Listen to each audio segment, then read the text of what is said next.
today, I'm going to show you how to chop wood, not with an axe, but with a fixed blade. Alright, first things first, here are your general chopping tools. We have an axe, a hatchet, and a fixed blade knife. I'm well aware that an axe is probably the fastest way to chop most pieces of wood. However, when you're in a survival situation or just in the outdoors, you're going to need a knife. And today's feature is the 2023 Shedknives Tuatara in Coyote Tan G10, 154 cm steel. You see that beautiful hollow grind on there, and the 3 screws, lanyard hole, and yeah, it's a pretty chunky blade. It's very thick as well. You can stab with it, slash, pry, whatever you got to do, and there's a nice pommel at the back there. Alright, so let's get a closer look at our materials. You obviously just saw the Shedknives Tuatara there. Then I have the hatchet.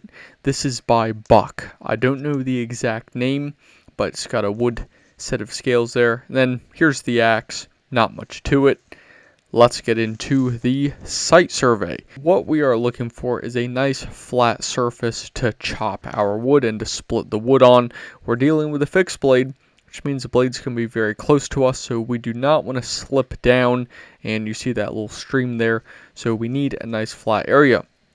First things first, we're going to put our blade facing up and stab our piece of wood into it. Then we're going to flip that over. As you can see, just general batoning, nothing too crazy. Notice how I'm splitting on the tip of the knife there. I'm using my baton on the tip. Same thing. There we go. The ground is a little soft, so I'll put that piece of wood there. Also, this is a very bad piece of wood, so let's get something better. This one, you can see there's a few knots in there. It's not the best piece of wood. I decided to bring some pretty bad pieces of wood today, and I think that makes a really good example of just, hey, you could deal with some pretty bad stuff. So what I did there was just plant the piece of wood. Now I'm going to drop my fixed blade in, get my baton, and wow, look at that. Just broke my baton. So thank goodness I have my axe. Now, again, I'm well aware you can do this with like a hammer or something better, but most of the time you're not going to have a hammer with you in the outdoors, so I'm using my axe. Alright, so notice how I am using the back of the axe there against the closest part of the knife to the wood. That way my knife doesn't start spinning or the points start facing upwards. This knife stays pretty horizontal through the entire thing, but I'm now getting into a knot. So how are we going to work that? Well, it's pretty simple. I'm just going to keep going. Some knots you can do this, some knots you can't, but as you see, it worked out pretty well right there. And again, same thing. I really like this technique. We put the spine towards the ground and the blade up. Then we just drop that piece of wood in. That is a lot safer than balancing your knife on the top, which I'll show later on. But here, again, just splitting. This is probably the most simple way to baton wood. I'm going to show some more difficult ways here as we go through. But we're getting into a nice piece of the wood, no knots. Wow, that's probably the best piece of wood we're going to split the entire video. Now let's go ahead and move on to the next part, which is kindling. It's literally the same thing, but this time I'm going to start with my knife on the very top. You do the same thing, you baton, just I'm starting with my knife on the very top. Now this is a little bit more, I guess you could say, dangerous, simply because you got to balance your knife on there. And yeah, I mean, I've done this most of my wood splitting life, but yeah, also again, another knot. Knots are just not fun. Haha, pun intended. But yeah, we just got to hammer through this and just get through it as best as possible. And once you're past the knot, boom, you're good. Also, I could have been hitting this harder. As I was doing the video, I was like, man, I could have really hammered this a whole lot better. But I didn't want to catch an axe to the face. Definitely not how I would like to spend my Friday. And boom, there we go. Alright, now I'm breaking out the biggest piece of wood I could find in my pile. This is definitely suitable for an axe. I would not recommend a fixed blade on this. However, if you do not have an axe with you, set aside the fact that I'm using an axe to hammer my fixed blade into the piece of wood. But still, this is definitely not the best piece for fixed blades. This is going to be the most knotted piece I'm about to find out. And yeah, let's just get to it.